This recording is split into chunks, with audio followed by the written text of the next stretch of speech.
Literary criticism and theory का next part that is the analytic of the beautiful by Immanuel Kant. तो आज हम कांतियन theory करेंगे in the field of the literary और literary theory और literary criticism की field में। और हमारे पास जो वर्क है वो है एनालिटिक ऑफ द ब्यूटीफुल।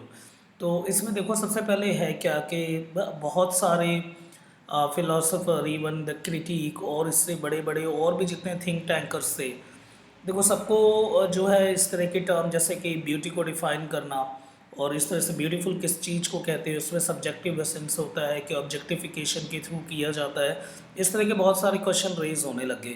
तो इसी के रिगार्डिंग इमैनुअल कांत का this is really the perfect work जिसमें आपको ब्यूटीफुल जैसे वर्ड का मतलब इसका रियल मीनिंग आपको बताया जाएगा। इट्स एन एपिस्टेमोलॉजी, एक रूट एनालिसिस किया जाता है इस तरह के टर्म को, क्योंकि कुछ कुछ टर्म हम ऐसे यूज़ करते हैं जिसका मीनिंग एग्जैक्ट बताना बहुत मुश्किल होता है, बट स्टिल अब जिस तरह का ये टर्म है दैट्स ब्यूटीफुल, अब इसको एक्सप्लेन करना खुद भी एक बहुत बड़ा टारगेट हो सकता है।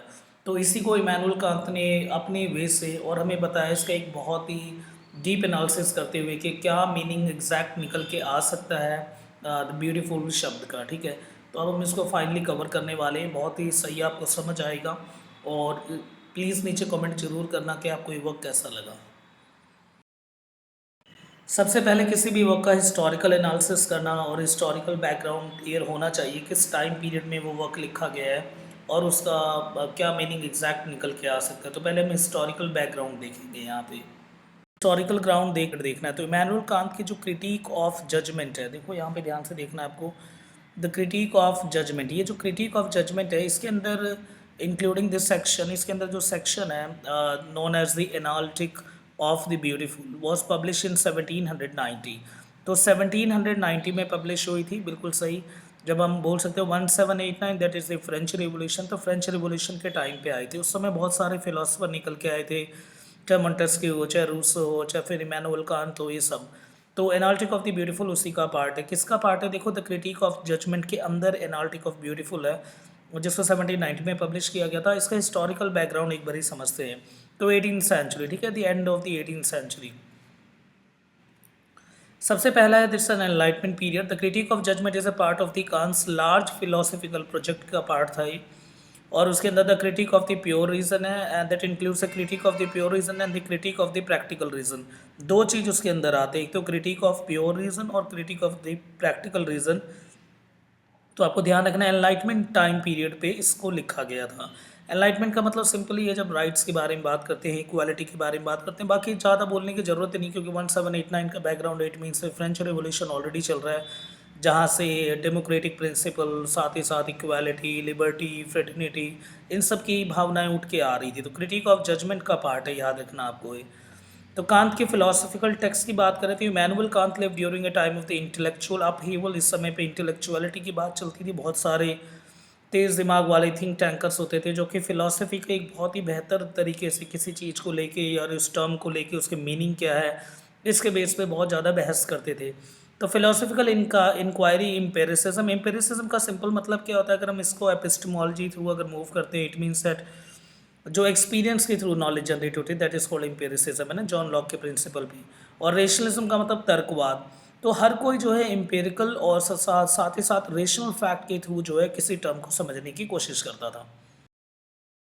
The next is the philosophy. ध्यान रखना है आपको, जब बड़े आंसर राइटिंग लिखना है तो आपको किस तरह से लिखना है वो ध्यान रखना है। कांत का कई अर्लियर फिलोसफर से इंस्पायर थे और जैसे कि डिस्क्रेटे, है ना, ऐसे ही लेबिन्स और ये जैसे और ह्यूम के प्रिंसिपल ऑफ एम्पेरिसिस्ट का मतलब अभी बताया था मैंने आपको empiricism, it mean the experience के बेस पे knowledge. The tension between these two philosophical tradition is evident in the Kant's attempt to establish a middle ground. ना तो देखो इमैनुअल कांत रेशनल फैक्ट के थ्रू गए कि भाई हर चीज़ को रेशनल और साइंस के थ्रू फैक्ट बेसिस पे समझा जा सकता है और जिसकी डीप अंडरस्टैंडिंग होनी चाहिए, ना ही वो इसकी तरफ मूव हो गए, शिफ्ट हो गए। एम्पेरिसिज्म का मतलब सिंपल क्या है, that's all about the experience. Experience he knowledge को बिल्ड करती है। तो समवट मिडल यानी बीच का पाथ जो है वो अपनाया किसने? इमैनुअल कांत ने। Scientific advances the late of the 18th century witness the significant scientific advances हो रहे थे इस समय, जैसे फिजिक्स में न्यूटन के concept first law, second law and third law. Biology भी बहुत ऊपर जा रही थी ऐसे टाइम पे, देखो सब चीज़ में एडवांसमेंट आ रहा था, तो फिलोसफी कैसे पीछे रहे। तो इसी में हर चीज़ हर टर्म को समझा जा रहा था, एनलाइटमेंट था ये रियल में। एस्थेटिक एंड आर्टिस्टिक डेवलपमेंट, ये इंपॉर्टेंट है। एस्थेटिक मतलब किस तरह से हम उसकी बाहरी खूबसूरती, साज सजावट, ये, और आर्टिस्टिक डेवलपमेंट के ऊपर भी बात चल रही थी। तो इसी फील्ड में जहाँ एस्थेटिसिज्म और आर्टिस्टिक फैक्ट के थ्रू इसी के अंदर आता है कि हमारे पास the analysis of the beautiful, कि ब्यूटीफुल शब्द का एक डीप अंडरस्टैंडिंग करना, उसे समझना कि इमोशनल ग्राउंड पे है, कि नेचुरल ग्राउंड पे है, कि सबलाइम मतलब उसके एट्रीब्यूट्स में द क्वालिटी, ताकि वो लोगों को अट्रैक्ट करे, that is the Sublime. Sublime मैंने ऑलरेडी इस वीडियो पे करवा रखा है, मतलब चैनल पे, आप उसे देख लेना। तो सबलाइम क्वालिटी को कैसे ऐड किया जाता है, सब्लिमिटी है क्या, इनके रिगार्डिंग। अब देखो इन्फ्लो वर्क था जैसे कि कांट का critique of judgment builds upon his earlier critique and it's an attempt to extend his philosophical statement to include the judgment related to aesthetic and teleology। ठीक है, एस्थेटिक के regarding. और जो टियोलॉजी, देखो टियोलॉजी का मतलब क्या है, जितनी भी चीज़ जो बनाई गई है संसार में उसका एक पर्पस होता है, एवरीथिंग हैज़ अ पर्पस, है ना। चाहे वो ब्यूटी है उसका भी एक पर्पस है, बेशक वो एक ऑर्डर्ड में नहीं है, एक पैटर्न में नहीं है, but still it has purpose. ठीक है, तो ये तो political and the social context 18th century the term होती, पॉलिटिकल और सोशल चेंजेस काफ़ी आ रहे थे, दी अमेरिकन रिवोल्यूशन, ठीक है, फ्रेंच रिवोल्यूशन, ऐसे कई सारे रिवोल्यूशन ऑलरेडी जो है हिस्ट्री में हो रहे थे, और फ्रेंच रिवोल्यूशन तो उस समय ही चल रहा था, और अमेरिका में भी एक तरह का रिवोल्यूशन की शुरुआत होने ही वाली थी। ठीक है, तो ये सब कुछ है, तो इस टाइम पे देखो हर चीज़ को एक बहुत ही अच्छी तरह से समझा जाता है। तो ओवरऑल जो है इस तरह से आर्ट और स्टैटिक के फील्ड में भी जो है डेवलपमेंट आनी शुरू हो गई। अब अभी भी स्टिल हम the political and the social context की बात करते हैं, तो 18th century was a time of the political change भी चल रहा है, सोशल चेंज भी चल रहा है। American revolution, French revolution already हम कर चुके हैं, तो फिलोसफी जैसे टर्म भी जो है वो रेल्म कैसे पीछे हो सकता है। तो फिलोसफी में भी एक तरह का ट्रांसफॉर्मेशन आ रहा था, एक चेंजेस लेके आ रहे थे फिलोसफी भी। लिगेसी एंड इम्पैक्ट, तो कांट का जो क्रिटिक ऑफ जजमेंट है had a lasting impact on the aesthetic के ऊपर बहुत अच्छा इम्पैक्ट आया, एक एवर लास्टिंग इम्पैक्ट था, आज भी इम्पैक्ट मैं कह सकता हूँ, लास्टिंग नहीं मैं बोल सकता हूँ, एवर लास्टिंग इम्पैक्ट भी यहाँ पे, और फिलोसफी ऑफ आर्ट के ऊपर भी। देखो इसीलिए आपके सिलेबस में ये था कि understanding of the subjective experience, है ना, सब्जेक्टिविटी के ऊपर। अब सब्जेक्टिविटी का मतलब क्या होता है कि हम क्या सोचते हैं किसी चीज़ को लेके। कोई भी अगर हमारे आगे चीज़ है तो उसके ऊपर दो एसेंस होते हैं, फर्स्ट थिंग द ऑब्जेक्टिफिकेशन, हम उसके इक्वल बाहर की चीज़ को देख के बोल देते हैं वाओ दिस ब्यूटीफुल, और सब्जेक्टिविटी के बेस पे भी होता है, हम अंदर से क्या सोचते हैं, क्या पता जो चीज़ हमारे लिए खूबसूरत हो वो दूसरे के लिए जो है वो खूबसूरत ना हो। तो ये किसके ऊपर डिपेंड करता है, सब्जेक्टिव एसेंस के ऊपर, कि उस चीज़ को लेके क्या है उनके दिमाग में।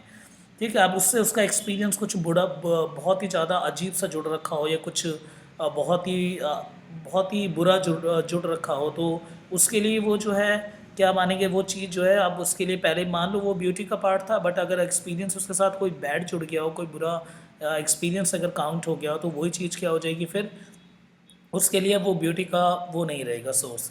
हम नहीं कह सकते एज एन स्टीमलेस है वो ब्यूटी का, वो चीज़ उसको अट्रैक्ट नहीं करेगी, बल्कि वो उससे डरने लग जाएगा। तो इट डिपेंड्स ऑन कई चीज़ों पे डिपेंड करता है, तो सब्जेक्टिव एसेंस पे भी डिपेंड करता है, ऑब्जेक्टिफिकेशन पे भी आती है ब्यूटी। अब इसी को लेके कांट जो है वो डिस्कस करने वाले हैं। यहाँ से शुरुआत होती है that analytic of the beautiful line, अगर आप करना चाहो तो ऐड कर सकते हो।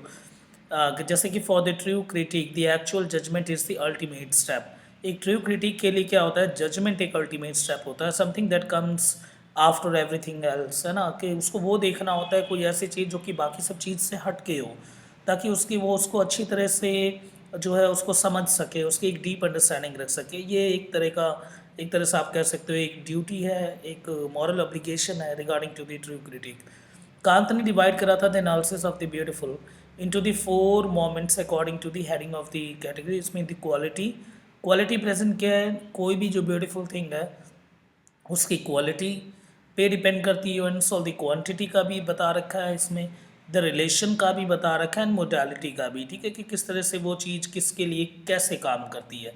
The four moments is summed up in the formulation included the negation, the taste estimate about the apart from any interest the beautiful. कई जगह ये बता रखा है कि अपार्ट फ्रॉम एनी इंटरेस्ट की ब्यूटीफुल चीज़ जो है वो इंटरेस्ट के ऊपर बेस नहीं होती। The beautiful places apart from a concept of the universally. अब यूनिवर्सैलिटी के कंसेप्ट के ऊपर भी क्वेश्चन, देखो यहाँ पे सिर्फ हम एक बार ऊपर ऊपर जा रहे हैं, अब आगे जो है बहुत डीप समझेंगे हम उसे। It is the finality of an object, ये क्या पता apart from the representation of an end, क्या पता बिल्कुल जो है किस तरह से उसको एंड तक दिखाया जाता है, उसके ऊपर भी ब्यूटी डिपेंड करती है। तो यहाँ पे कई सारे फैक्ट है, तो आप बस यहाँ पे ये चार चीज़ ध्यान रखो, कुछ रखो ना रखो। कि फोर वे है, इस तरह का देखो division analytic of the beautiful में नहीं है, कांत ने नहीं कर रखा है। पर इसको जो समझने के लिए, जिस तरह से इस वर्क को डीप एनालिसिस करने के लिए, इसको एक बेहतर समझने के लिए कि ब्यूटीफुल जैसे टर्म को, तो इस चार उसमें हम डिवाइड कर सकते हैं एज एन रीडर कि quality, quantity, relation and modality. अब यहाँ से आपको हो जाएगा, देखो the critique of judgement instead the structure of the critique of the judgement is organise into the two main part. ये दो मेन पार्ट में ऑर्गेनाइज है क्रिटिक ऑफ जजमेंट। एक पार्ट उसमें से क्या है, that the analytic of the beautiful, और दूसरा क्या है, एनालिटिक ऑफ द सबलाइम। बहुत इंपॉर्टेंट, तो आपको ऐसे लिखना है, क्रिटिक ऑफ जजमेंट है, क्रिटिक ऑफ जजमेंट को दो पार्ट में डिवाइड किया जाता है। एक तरफ क्या है, एनालिटिक ऑफ ब्यूटीफुल है, और दूसरी तरफ क्या है, एनालिटिक ऑफ सबलाइम है। ठीक है, दो डिवीजन है। The analytic of the beautiful deals primarily with the nature of the judgment of the taste. Analytic of beautiful syllabus में तो इसको पढ़ना है हम, और आज हमारा वर्क जो है हम जो डिस्कस कर रहे हैं वो यही है। तो एनालिटिक ऑफ ब्यूटीफुल जो है वो प्राइमरली किस पे डिपेंड कर, क्या चीज़ दिखाई जाती है इसमें, nature of judgement of taste, कि टेस्ट क्या है और उसके जजमेंट किस तरह से उसे जज किया जाता है उसके ऊपर है। इसमें सब्जेक्टिव एक्सपीरियंस भी बता रखा है ब्यूटी के रिगार्डिंग, कि हर किसी का अपना अलग अलग एक्सपीरियंस होता है, और सब्जेक्टिव एसेंस पे ज़्यादा ब्यूटी लाई करती है। With in the analytic of the beautiful the can't discusses the various concept and the ideas. बहुत सारे कंसेप्ट और आइडियाज़ डिस्कस किए गए, अब हम उसको वन बाय वन देखेंगे। तो एनालिटिक ऑफ ब्यूटीफुल में सबसे first thing is the introduction to aesthetic judgement, कि कोई भी एस्थेटिक है, एस्थेटिक मीन जब भी मैं एस्थेटिक बोल रहा हूँ इट मीन द ब्यूटी, कोई भी जो ब्यूटीफुल चीज़ है उसकी जजमेंट का इंट्रोडक्शन है यहाँ पे। तो क्या होता है, कांत ने इंट्रोड्यूस करा the concept of the judgement of taste, emphasises their subjective nature and universal claim. कहने के देखो दो तरह से जो है ब्यूटी को डिफाइन किया जाता है। फर्स्ट चीज़ के उसके ऊपर एक सब्जेक्टिव एसेंस होता है कि हर किसी के अलग अलग सब्जेक्टिव एसेंस होता है। दूसरा है यूनिवर्सल क्लेम भी होता है। अब देखो ये यूनिवर्सल क्लेम क्या है, अब सब्जेक्टिव एसेंस का मतलब क्या है, सब्जेक्टिव का मतलब हर कोई उसके रिगार्डिंग अलग अलग चीज़ होता है। जैसे एक रोज़ को ले लो, फ्लावर ले लिया हमने रोज़, ऐसा नहीं है और फ्लावर नहीं है, और भी बहुत सारे फ्लावर हैं, बहुत सारे फ्लावर है, और उससे भी रोज़ से भी बहुत खूबसूरत है, पर फिर भी रोज़ ज़्यादा ट्रेंड में है। ऐसा क्यों? क्योंकि देखो एक तो सब्जेक्टिव है, सब्जेक्टिव एसेंस आपको ये बताती है कि हर फूल जो है वो अलग अलग खूबसूरती रखता है, पर मेजॉरिटी जो मेजॉरिटी ऑफ सब्जेक्टिविटी है, यानी ज़्यादा से ज़्यादा लोग किस चीज़ को बहुत ही ब्यूटीफुल समझते हैं, that is the universal claim, उसी को यूनिवर्सल क्लेम बोला जाता है। अगर मान के चलो अगर मैं 100 लोग हैं, उन 100 लोगों का अलग अलग जो है अपना सब्जेक्टिव एसेंस होगा रिगार्डिंग टू रोज़ या एनी अदर फ्लावर, हर किसी के अलग अलग फूल को लेके वो होगा कि भाई मुझे ये पसंद है वो पसंद है, पर एक ही यूनिवर्सल। अब मान लो इनमें से ऐसे 60 लोग हैं, 60 तो मिल ही जाएंगे जिनको रोज़ पसंद है, तो हम यूनिवर्सल क्लेम में ये बोल सकते हैं कि रोज़ इज़ ब्यूटीफुल। तो दो चीज़ पे डिपेंड करती है, सब्जेक्टिविटी पे, कि भाई हर बंदों को अलग अलग क्या क्या चीज़ पसंद है, वो भी तो ब्यूटीफुल चीज़ है। एक को पसंद नहीं तो दूसरे को क्या पता वो चीज़ पसंद हो, तो वो भी ब्यूटीफुल है। तो सब्जेक्टिव एसेंस पे भी डिपेंड करता है, और उसके बाद यूनिवर्सल क्लेम पे भी, कि हाँ बोल सकते हैं ये बहुत लोगों को पसंद है। तो इस तरह से इंट्रोड्यूस करा है एस्थेटिक जजमेंट के रिगार्डिंग, कि एस्थेटिक यानी ब्यूटीफुल चीज़ की अगर जजमेंट करनी हो तो दो बेस पे की जाती है, first is the subjective and second is the universal claim. The nature of the judgement of taste. अब nature of judgement of taste में क्या देखो, कांत ने एक्सप्लोर करा the disinterested pleasure that characterise as he discusses the role of the faculties of the imagination understanding in the experience of beauty. Imagination का भी बहुत बड़ा रोल होता है उस ब्यूटी को समझने के लिए। अब देखो इमेजिनेशन कहीं ना कहीं इनडायरेक्टली किस पे डिपेंड करती है, दैट इज द एक्सपीरियंस, कि उसने कितनी बार उस चीज़ को देखा है। उसके बाद ये अनकॉन्शियस माइंड पे भी डिपेंड करता है। तो साइकोलॉजी जैसे कंसेप्ट को भी इसमें बहुत अच्छी तरह से रखा गया है। तो फैकल्टीज ऑफ द इमेजिनेशन, उस चीज़ को देख के आपके दिमाग में क्या चीज़ आती है, it mean the unconscious mind से क्या चीज़ वो पुल करती है, क्या चीज़ वो खींच के निकालती है, उस पर भी डिपेंड करता है ब्यूटीफुल। उस चीज़ को देख के अगर आपके अनकॉन्शियस माइंड में कुछ हो, अब ये तो पता होगा जैसे कि हम नॉर्मल इस ब्रेन को बनाए, तो ये हो गया अनकॉन्शियस और ये हो गया कॉन्शियस, और बीच में क्या होगा, that is the sensor. Conscious का मतलब जो हमें दिख रहा है, अभी मैं पढ़ा रहा हूँ आप पढ़ रहे हो, तो ये सब क्या है, दिस द कॉन्शियस। अनकॉन्शियस का मतलब क्या है, जो हमारे दिमाग के अंदर होता है, पीछे की सोच। पीछे की सोच वैसी सोच नहीं, मतलब कि नॉर्मली हम अंदर से क्या चाहते हैं, हमारे डिज़ायर विज़ायर सब कुछ इसके अंदर होते हैं। तो मान लो कोई अगर कोई चीज़ दिखाई गई, मान लो रोज़ दिखाया गया, अनकॉन्शियस से एकदम से चीज़ निकल के कॉन्शियस में है, वाओ, मुंह से निकल गया वाओ दैट्स ब्यूटीफुल। तो अब ये क्या है, यहाँ से ब्यूटीफुल डिफाइन हो गया। तो ब्यूटीफुल चीज़ किस पे डिफाइन होता है, इस अनकॉन्शियस फ्रेम पे, और अनकॉन्शियस फ्रेम जो है दैट इज़ इमेजिनेशन। कि भाई आप सोच, उसको देख के आपके दिमाग के अंदर क्या आ रहा है, आप क्या सोच रहे हो, किस तरह से उस चीज़ को ले रहे हो, तो वो आपके अनकॉन्शियस फ्रेम के ऊपर डिपेंड है। तो दैट इज़ ऑल्सो, इस तरह से हम बोल सकते हैं, this is the nature of judgement. तो जब जज करा जाता है, जब जज की जाती है चीज़ को कि ये ब्यूटीफुल है कि नहीं है, तो पहले तो उसके दो पैरामीटर हैं, फर्स्ट थिंग सब्जेक्टिव और सेकंड इज द यूनिवर्सल, ये है। और सेकंड थिंग क्या है, अगर हमें उसे बताना हो तो वो किस पे, इमेजिनेशन। अगर वो इमेजिनेशन अनकॉन्शियस माइंड को पुल करती है, सेंसर को ब्रेक करके कॉन्शियस में आ जाती है, और फिर रिगार्डिंग अगर हमें वो चीज़ बहुत खूबसूरत लगती है, दैट इज द ब्यूटीफुल। इसके बाद देखो कांत ने इंट्रोड्यूस करा that purposiveness without a purpose. इसका मतलब सिंपल क्या है, that beautiful appears organise and harmonious without serving any specific practical और द यूटिलिटेरियन पर्पस। जो भी खूबसूरत चीज़ होती है, हम उसी चीज़ को खूबसूरत भी कह सकते हैं। ऐसे ज़रूरी नहीं है कि खूबसूरत चीज़ उसी को बोला जाए जो हमेशा ऑर्गेनाइज हो। कई बार ऐसी चीज़ जो होती है जो कि ऑर्गेनाइज ना हो, और उनका कोई एक यूटिलिटेरियन जो है कोई पर्पस भी ना हो, but still that is beautiful. मान लो बहुत सारे फ्लावर लगे हुए हैं, इधर भी उधर भी उधर भी काफ़ी सारे फ्लावर लगे हुए हैं, तो ब्यूटीफुल चीज़ क्या है, कई बार हारमोनियस, मतलब बहुत चीज़ उसको देख के बहुत अच्छा सा फील होता है, ठीक है। और उनका विदाउट ए पर्पस, उनका फिर भी पर्पसिवनेस होता है कि कोई पर्पस नहीं है। इतने सारे फूल जो है लगे हुए हैं, हर जगह फूल ही फूल, फूल ही फूल, अब उनका कोई पर्पस नहीं है, but still that is beautiful, पर यही उसका पर्पसनेस है, ठीक है। तो ये भी चीज़ ध्यान रखना है कि ऐसा नहीं है कि उनका कोई एक यूटिलिटेरियन कंसेप्ट है। यूटिलिटेरियन का मतलब उसको लेके आपके पैसे बढ़ने लग जाएंगे या ये बढ़ने लग जाएंगे। मैं वो नहीं कह रहा कि फूल की खेती करके पैसे बनाया जाए, वो एक अलग गेम है। कोई चीज़ होती है जिसको आप देखते हो और वो बहुत ही सारा कुछ, अगर वो ऑर्गेनाइज्ड भी हो, अगर वो ऑर्गेनाइज भी हो, देखो यहाँ बता रखा है, अगर वो ऑर्गेनाइज्ड हो तो भी उसका कोई पर्पस नहीं होता, पर फिर भी वो ब्यूटीफुल होती है। तो यानी यहाँ पे इस चीज़ को आपको ध्यान रखना है, पर्पसनेस विदाउट अ पर्पस, ठीक है। कि अगर उनका प्रैक्टिकल कोई यूज़ ना हो, कोई वैसे भी यूटिलिटेरियन पर्पस ना हो कि हम उसको यूटिलाइज करके मनी अर्न कर सके, फिर भी वो चीज़ अगर कहीं लगी हुई है, कहीं आपको दिख रही है, तो दैट इज़ ऑल्सो ब्यूटीफुल। वो ऑर्गेनाइज्ड हो, अगर वो बहुत सारी इकट्ठी हो, बहुत सारे उसमें हो, तब भी वो जो है बहुत खूबसूरत लगती है, बेशक उसका यूटिलिटेरियन पर्पस हो या प्रैक्टिकल पर्पस ना हो, ठीक है। यूटिलिटेरियन पर्पस ना हो और प्रैक्टिकल पर्पस ना हो, पर फिर भी वो चीज़ जो है खूबसूरत लगेगी।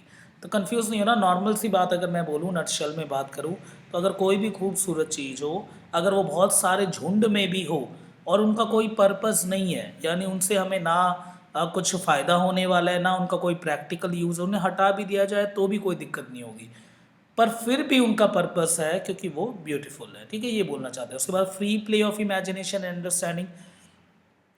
अब यहाँ पे कांत ने एस्थेटिसिज्म के और एस्थेटिक फील्ड को बताया, the notion of the free play. अब फ्री प्ले क्या है?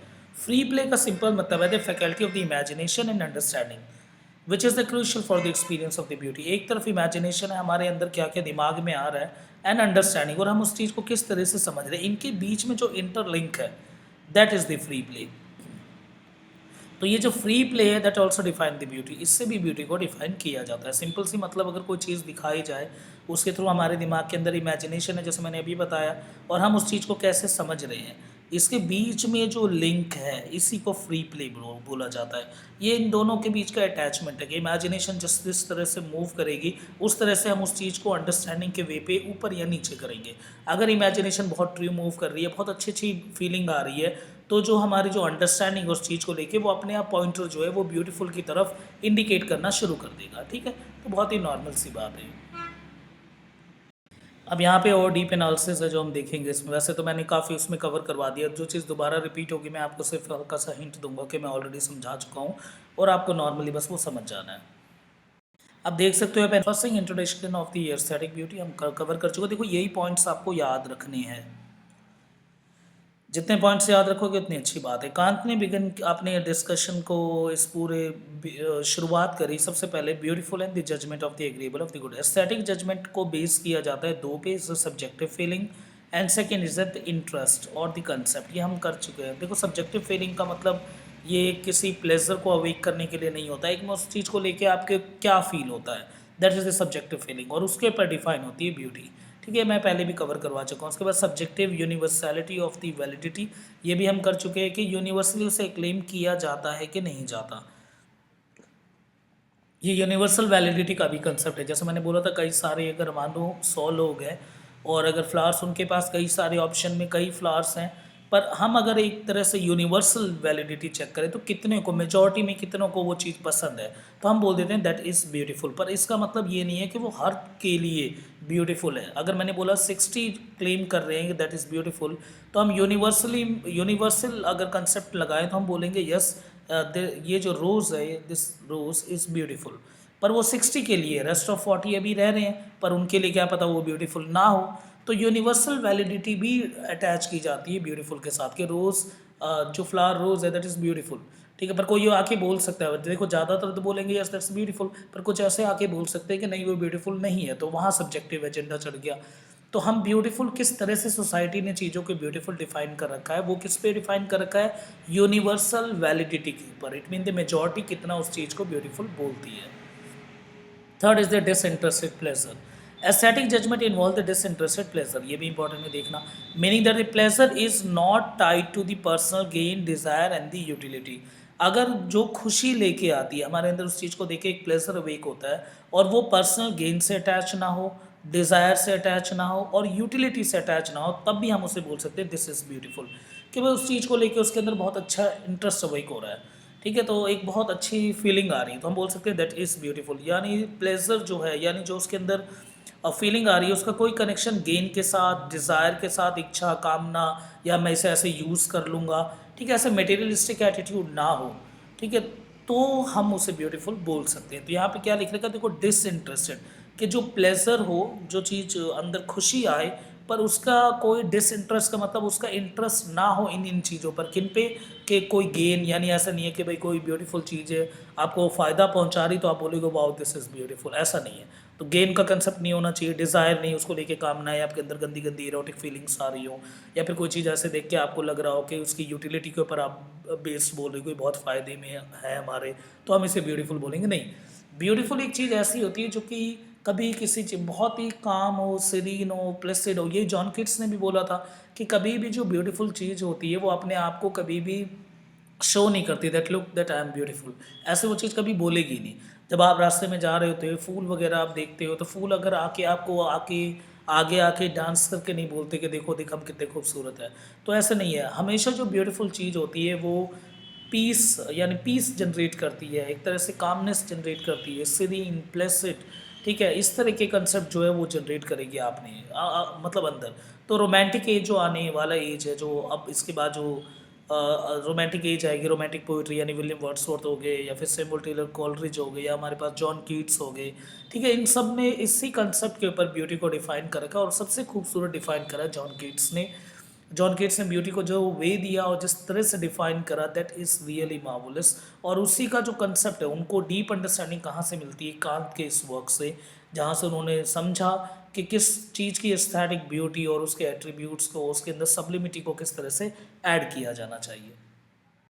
इसके बाद देखो, the beautiful involves the harmonious of the interplay between the faculty of the imagination and understanding. बता दिया मैंने, इमेजिनेशन और अंडरस्टैंडिंग के बीच में जो लिंक है, that is the free play, इसके ऊपर भी मूव करती है चीज़। Purposiveness without a purpose already explain कर चुका हूँ मैं। नेचर एंड आर्ट, कांत ने डिस्कस करा beauty in both nature and art, दोनों में होता है, नेचर में भी और आर्ट में भी। With the nature provide the example of the beauty, natural beauty वो भी है नेचर में भी और आर्ट में भी है, और इवन द इमेजिनेशन में भी। आपने एक वर्क पढ़ा होगा, आई थिंक 12th क्लास अगर सीबीएसई में हो तो आपने पढ़ा होगा, जॉन कीट्स का एक वर्क था आपके पास, अ थिंग ऑफ ब्यूटी, ठीक है, थिंग ऑफ ब्यूटी, जो कि एंडीमियन पोएम थी, उसका पार्ट था। थिंग ऑफ ब्यूटी में भी ये चीज़ बता रखी है कि इसमें इमेजिनेशन जो है, आपकी याद, जो यादें जो होती है, अगर आप कहीं घूमने गए हो, उसके बाद जब वापस आ जाओ, उसके बाद 1-2 साल बाद दोबारा उसको याद करते हो तो बहुत अंदर से खुशी होती है, दैट इज़ ऑल्सो ब्यूटी, उसे भी ब्यूटी बोलते हैं। इसके बाद हमारे भारत का देखो, कांत ने इंट्रोड्यूस करा the concept of the aesthetic ideas, representation of the infinite and can not be fully grasp. Aesthetic ideas को ग्रास्प नहीं किया जा सकता, दैट इज इन्फिनाइट, उसका कोई अंत नहीं है। कई ऐसे होते हैं कि शुरू से ही उनके अंदर इनबिल्ट होता है, जो इंट्रिंसिक मैकेनिज्म से, या उनके अंदर आप नॉर्मल बोल सकते हो इंस्टिंक्ट होते हैं उस चीज़ के रिगार्डिंग, तो वो जो उनके अंदर क्वालिटी है, वो किसी भी चीज़ को बेहतर तरीके से एक नए वे से देख सकते हैं। तो इस पे भी डिपेंड करता है कि भाई कि एस्थेटिक आइडियाज़ के आप कि ब्यूटीफुल चीज़ को किस पैरामीटर पे डिफाइन कर रहे हो, तो आप उसको किस तरह समझ सकते हो। पर ये नहीं है कि उसको लेके आप चीज़ों को सीख सको या ग्रास्प कर सको, ये सब नहीं होगा। The sublime related to the beautiful involves the feeling of the awe and astonishment in the face of the overwhelming.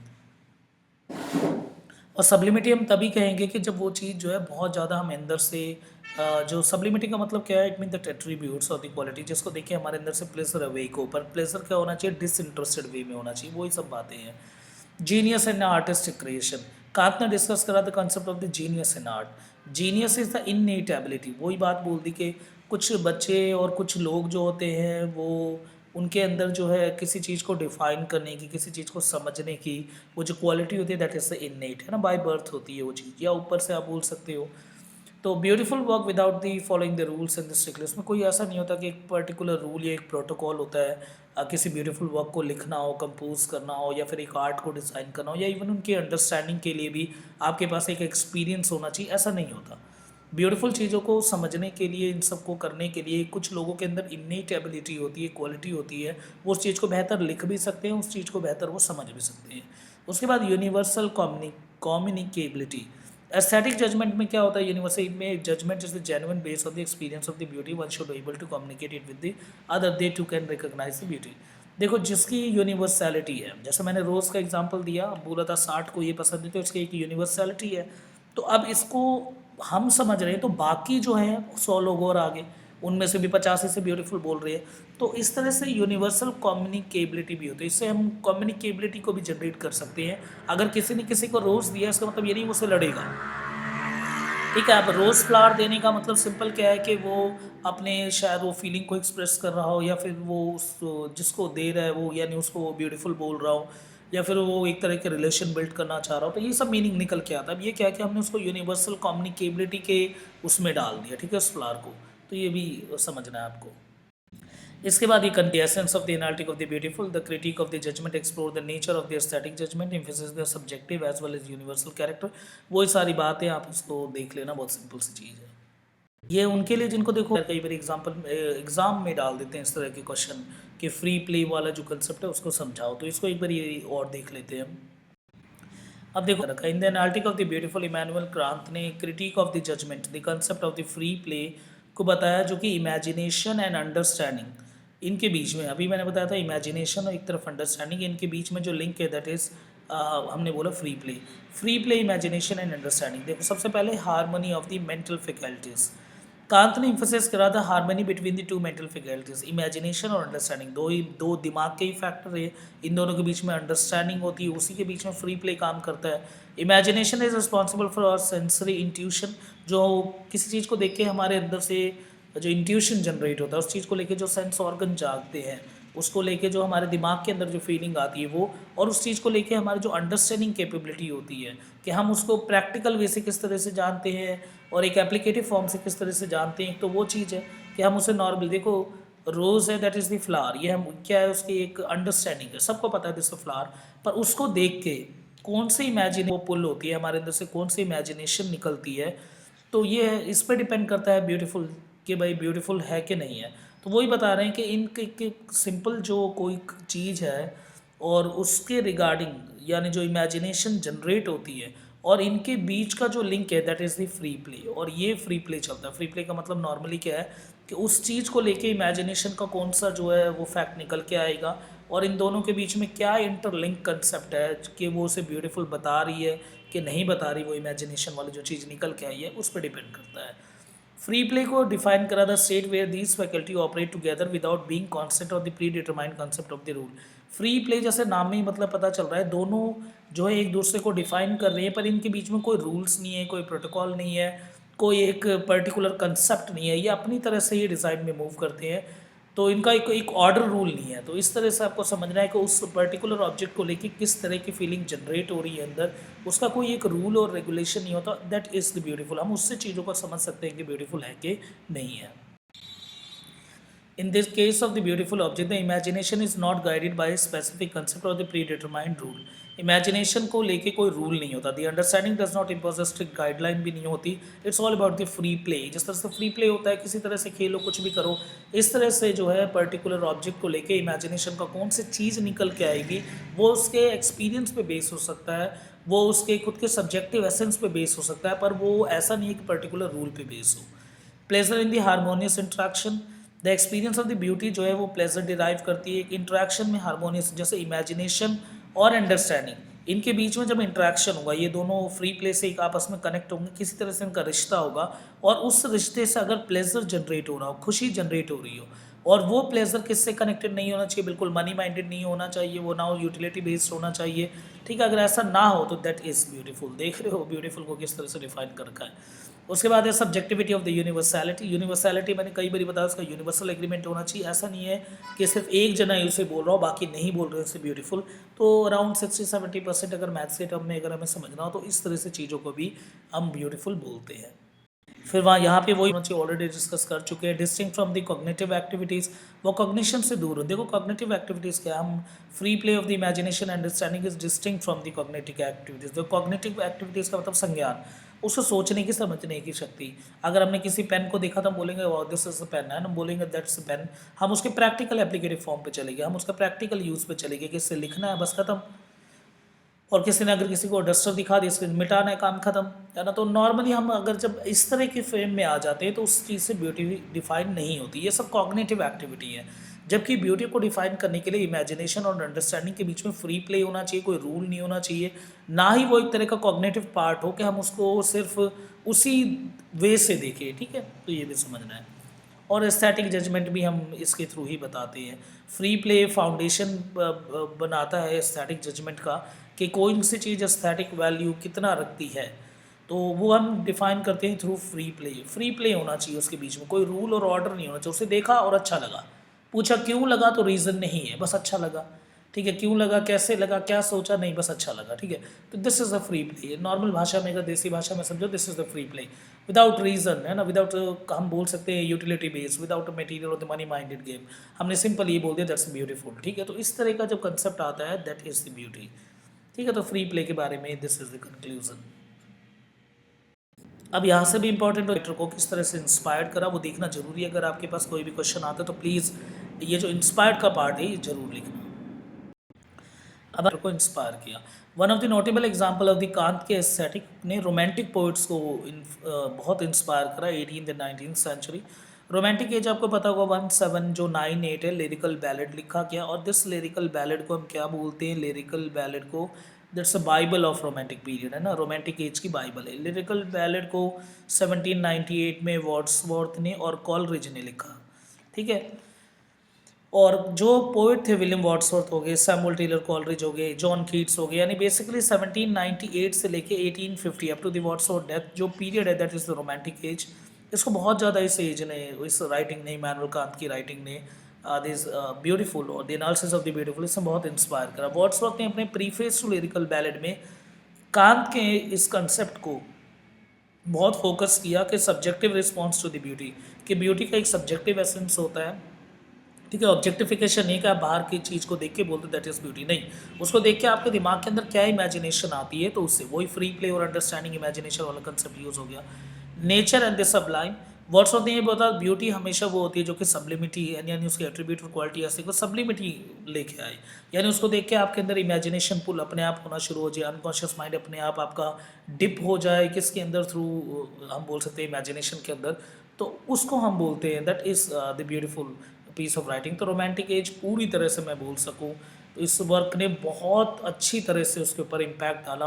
और ये भी हम गलत नहीं होगा बोलना कि रोमांटिक एज के आने की वजह और जो राइटर है इतनी अच्छी तरह से जो राइटिंग लिखते थे, पोएम जिन्होंने लिखा है, उसकी डीप अंडरस्टैंडिंग और एनालिसिस करने के लिए this work is very important. इसके बाद देखो एस्टिल एक बेंड रहा था टुवर्ड्स द पोएम। तो कॉलरिज का भी ये कंटेम्प्रेरी टू द वर्ड्सवर्थ जो कि काफ़ी इन्फ्लुएंस थे कांत की फिलोसफी से। कॉलरिज का मानना था in the imagination and soul in the aesthetic, कि इमेजिनेशन का बहुत बड़ा रोल होता है। और हमको पता है बायोग्राफिया लिटरेरिया, ठीक है, बायोग्राफिया और लिटरेरिया, ये one of the famous work है किसका, लिटरेरिया, ठीक है, one of the famous work of the एस्ट्री कॉलरिज, सैमुअल टेलर कॉलरिज, ठीक है, जिनमें उन्होंने बताया दो तरह के इमेजिनेशन होते हैं, एक प्राइमरी इमेजिनेशन, एक सेकेंडरी इमेजिनेशन। तो ये जो इमेजिनेशन का कंसेप्ट है वो कहीं ना कहीं कांत के इससे इंस्पायर्ड था। Imagination and artistic theory, Coleridge ने प्राइमरी इमेजिनेशन का, role of imagination in the poetic creation to reflect Kantian influence, बोला कि प्राइमरी इमेजिनेशन किस तरह से होता है, उसका कितना बड़ा रोल होता है। एक क्रिएटिव पावर जो होती है वो तभी वही चीज़ जो है वो ब्यूटी को जन्म दे सकती है। ऐसा नहीं कि कोई भी आके लिखना शुरू कर दे। कुछ लोग जो होते हैं उनके अंदर इन्नेट क्वालिटी होती है, इनबिल्ट क्वालिटी होती है, वो ही इस तरह की बेहतर वर्क को लिख सकते हैं पोएम जैसे को। इसके बाद जो आपको दिख रहा है स्क्रीन में, जॉन कीट्स का connection to the Kant. Keats ने explicitly reference the Kant in the emphasis of the intensity of the aesthetic experience. इन्होंने बोला कि किस तरह से being uncertainty, mystery, doubt without any irritable reaching after the fact and the reason, कि किस तरह से फैक्ट रीजन इन सब चीज़ों पे नहीं जाना होता। ब्यूटी एक अलग ही चीज़ है, दैट इज सीरीन, वो बहुत ही शांत होती है, पीसफुल होती है, प्लेसिड होती है, काम होती है, ठीक है, दैट इज द ब्यूटी, ठीक है, उसे ब्यूटी बोलते हैं। इंटेंस एस्थेटिक, कीट्स ने ओड टू नाइटिंगेल अपनी पोएम में ओड टू ग्रेशियन अर्न में एक्सप्लोर करा था इंटेंसिटी ऑफ एस्थेटिक एक्सपीरियंस। जैसे बोला कि emotional response to the beauty, वो ब्यूटी एक ऐसी चीज़ होती है जो कि आपके अनकॉन्शियस माइंड को बिल्कुल हिला दे। उससे एक ऐसी चीज़ निकल के आए जो कि बहुत ही खूबसूरत हो, जिसका कोई एक एजेंडा ना हो, जो कि डिसइंटरेस्ट रखे, ठीक है, डिसइंटरेस्टेड मैकेनिज्म, उसको लिख के आना है, ठीक है। एग्जाम्पल में ode to nightingale, ode to Grecian urn देखे आ सकते हो आप। तो फाइनली यहाँ पे बाकी अगर आपको स्पेशल अगर कोई लिटरेरी थ्योरी एंड क्रिटिसिज्म के रिगार्डिंग अगर कोई वर्क चाहिए तो उसके लिए रिक्वेस्ट आप नीचे डालो जैसे बच्चे डालते हैं। और थैंक यू भाई इतना सारा प्यार और इतने खूबसूरत कमेंट्स करने के लिए, और इसी तरह से कमेंट करते रहो। कुछ बच्चों के आ रहे थे इस चैनल पे जो है कम से कम लाख सब्सक्राइबर होने चाहिए, तो बिल्कुल होंगे। अभी एक तो मैंने स्टार्टिंग में बहुत सीरियस नहीं लिया, और अब मैं पढ़ाना शुरू कर रहा हूँ। अब तो मैं काफ़ी, क्योंकि टाइम ही नहीं मिल पाता, तो अब जो है मैं टाइम किसी तरह से मैनेज कर रहा हूँ और फटाफट आपके लिए एक के बाद वीडियोस लेके आ रहा हूँ। बाकी ये मेरी ईमेल आईडी है, टेलीग्राम चैनल प्लीज़ ज्वाइन करो, ठीक है। अगर किसी एग्ज़ाम के एंट्रेंस के रिगार्डिंग, किसी नहीं मतलब इंग्लिश लिटरेचर के एग्ज़ाम के रिगार्डिंग अगर आपको तैयारी भी करनी हो तब भी आप मुझे मेल कर सकते हो, या फिर मेरे को व्हाट्सएप नंबर पे डाल सकते हो। एक प्राइवेट ट्यूशन्स के लिए भी किसी भी तरह कोई भी अगर हेल्प चाहिए तो उसके रिगार्डिंग भी। बाकी अगर एज एन फ्रेंड रिक्वेस्ट अगर आपको भेजना हो तो मैं फेसबुक पे हूँ, तो फेसबुक आईडी ये नॉर्मली आप अजितेश आनंद डाल देना, ठीक है। ओके, थैंक यू यार सभी का।